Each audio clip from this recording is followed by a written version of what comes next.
If you want to see a dramatic increase in your Phonathon results at fundraising time, then unleash the data. Connect your Phonathon results to Power BI. You can immediately investigate. You can click and select to evaluate each caller to see who's raising the most money, but who's not necessarily making the most calls. You can see who's making the most calls. All of your metrics update in real time, so you can do the analysis by caller. You can also do analysis by class year. So if you wanted to investigate instead of by caller, by donor and decade, if you wanted to see how much the class of 1996 is raised, you notice all the others fade away. And out of the $22,800 that the decade of the decade of the 1990s has raised, 9,000 of that is just from the class of 1996. Click on it again, and you're back to all your data.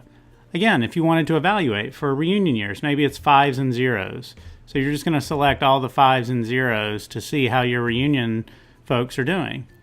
Immediately, you've got an interactive display that shows exactly who's raised how much.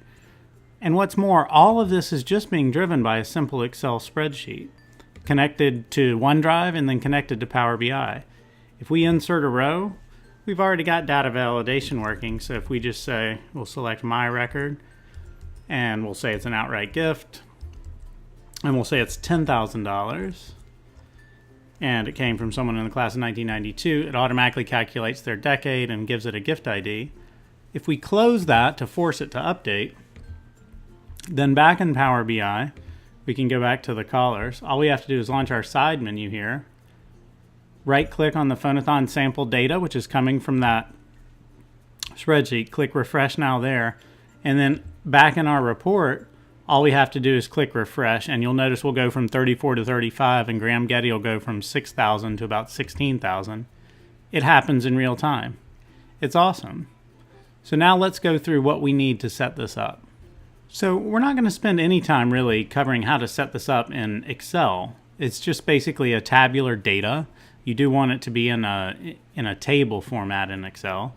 And we've got some data validation at work for our callers and our gift types, and we've got some simple formulas to extract the decade from the class year that's entered, and another simple formula just to give it a gift ID for each row. And then the other worksheets in this workbook, we've got, the data validation values, the gift and pledge, and then our callers. But once that's set up, you really, as calls come in, you just enter it here. So that's fairly basic in Excel. What we're really going to focus on is how to then connect that and configure that to recreate this report in Power BI. So in order to do that, let's go back over and let's do a save as, and we'll just call this Phonathon sample data V2. Simple enough. So now, and we can go ahead and we'll make it different. We'll say, since we're already editing this in Excel, we'll make this $10 so that we'll know I'll be back down around the $6,000 instead of the $16,000, and we don't even have to worry. We can just close, and that'll force that to save. So now we've got a slightly different sheet, and you can see that in our OneDrive, in our documents. We've got Phonathon sample data and then Phonathon sample data V2, right? So back in Power BI, to recreate this, the first thing we need to do is tell it, hey, we need to get data. And we want to get data from Files, Excel, so this is what we would do. And we want to do OneDrive Personal. And this is important because it allows you to have a free Power BI account and a free Outlook.com email. If you have OneDrive for Business, you have to be pulling your data from the same domain as the email address for OneDrive. But for OneDrive Personal, as long as you can log into the OneDrive Personal account, your Power BI experience in the cloud can be completely free. We can go into more details of that in the questions and answers. But for now, we'll just log in, and we'll go to Documents, and we'll select Phonathon Sample Data V2, and we click the Connect button. So once it completes, you get that warning message, and you can go straight into the data set, and you see it's already got the fields here. So if we're going to recreate that, Phonathon test 1, we can make it Phonathon test 2. We realize we're going to need a card that says total raised, a card that says total number of gifts, and then an average gift amount, total raised by caller, and number of gifts by caller. So in the V2 data, the first thing you want to do is this little single card. That's all you want to do. And you just want the amount, right? And there it is, total amount. So then click somewhere else on the canvas. You want another card. And then you want ID, right? And here, instead of count of ID, let's make it a distinct count. That way, if somebody appears twice with the exact same amount of data, we're not going to be double counting. And then the last, we want the average amount. And so again, we're going to do that on a card, and we're going to say amount. And again, by default, it's going to go with sum, but we can easily just, here on the panel, change that to average. So now we've got our average amount. If we make this smaller so we can see what we're doing, we can collapse these by clicking on those as well. Then you can change the size of these relatively easily, and you'll notice it'll look a little different than the display, because it's got the here it's got the labels underneath, which is totally fine. You can leave the labels underneath. But I like a little bit more control. So each one of these things, if you go back to visualizations with it selected, you can click Format, and you can say, actually, I don't want the category label. I want a title. I'm going to turn on a title, and I can decide what that total can be, and I want that title to be total raised.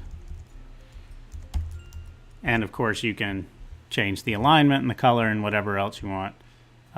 It's just that simple. And you can do the same thing, obviously, with this. You click Format.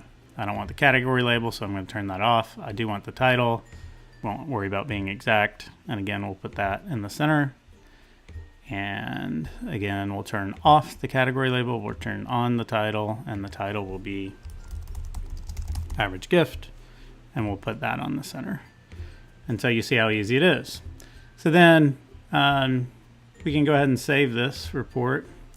We'll call it Phonathon sample V2. And we'll save that report. And now on the left-hand side, we can compare V2 to test 1. And so we need a total raised by caller and number of gifts by caller. So again, here you start with your, we got to edit the report when you move away from it like that. We've got to start with our visualization. We want this stacked bar chart, or maybe just a bar chart. We'll just do a stacked bar chart. And again, we want amount and caller. And as soon as I click it, you'll notice it really does the work for me. I don't have to, it's smart enough to know what it thinks I want to see. And again, I can adjust things as needed.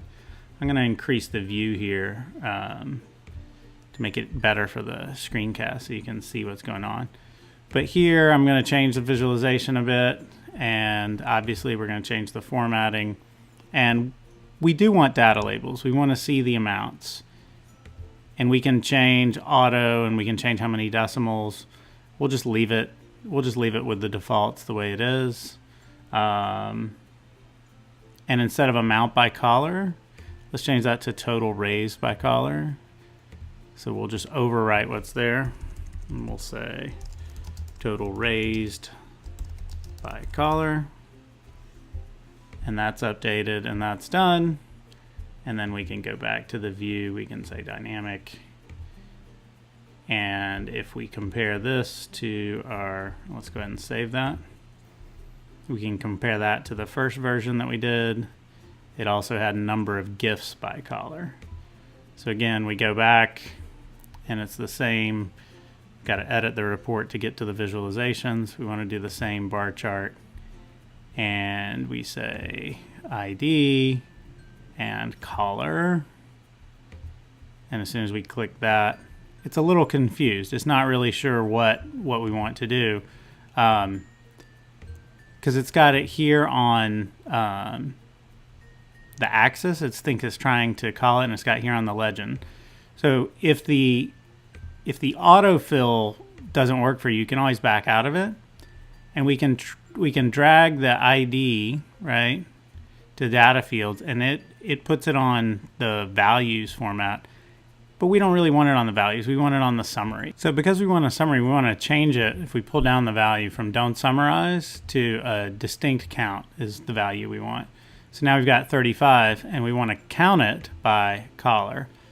So now when we add it, you'll see that it's doing it. But again, it's giving us it's switched to a table format, and we want it, remember, we wanted it to be a bar chart. So here we go. Now it's looking the way we want.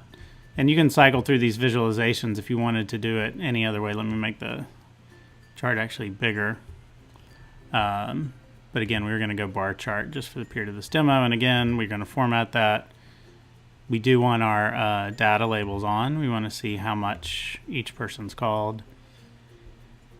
And I really think that's it. We can then adjust the size. If we go view, fit to page, we can scale these however we want and make any formatting changes that we need by going back to visualizations, format. We didn't want the title to be count ID by color. We wanted it to be total gifts by color. And then if we hide the workspaces, hide this, unselect one particular one, we're getting close. And then you can always click the little 3 dots and change the sort order. So if we wanted to sort by amount, we can do that. And then maybe here we wanted to sort by the count. So we can do that. Now it's looking very similar. And then the last thing we need to do is insert a text box. And the text box is a little clunky. You want to go ahead and change your font size and everything before you start typing. Because see how it reverted back? So what I'm going to do is change it now. And we'll leave that on 32. There we go. Phonathon results, color details, color analysis. And then once that's done, obviously you can go back to that beginning, get rid of that, and then you can adjust the size and the height however you need, and move that text box around. And now you can see we're getting very close to what it looked like. We'll say save. And then that's really it. If you want to call this, you can double click the page, just like a tab in Excel, collars. And then if you wanted to add another one by, call this decades, you could do the same thing because you've still got your data here. So if you wanted to do an analysis, let's pick the bar chart by decade and amount, right? So let's get rid of amount, and then by decade. We'd want the decades to actually be on the axis field. And now we can sort of see it's grouping by decade as we wanted, amount by decade. And then if we wanted the area chart, and we wanted that this time by amount and by year. Or again, if it doesn't work automatically, you know you've got your order wrong. If you deselect, if you say by year and then by amount, and it's switched back to bar chart, that's not what you want. You want the area chart. It will throw that up, but you say you want your data fields to be by year. And there you have it. So just a little plug-in and plan to see how the data visualizations work. And there you go. And then if you wanted to filter, this is the slicer thing, you can filter by year as well. And the default for the filter is vertical, but if you want to make it horizontal, you certainly can. And again, we increase that. The other default is that when you select one, you can't then also select another. But if you wanted to do what we showed in the demo, then for this filter, let's just click erase to get rid of all that. For this filter on the general tab, you would have to say for the selection criteria under selection controls, instead of single selection, you'd want to turn that off. And now that allows you to do 91 and 93 and 94 and 85. And then if you want to clear it, you click the eraser. So that's really it.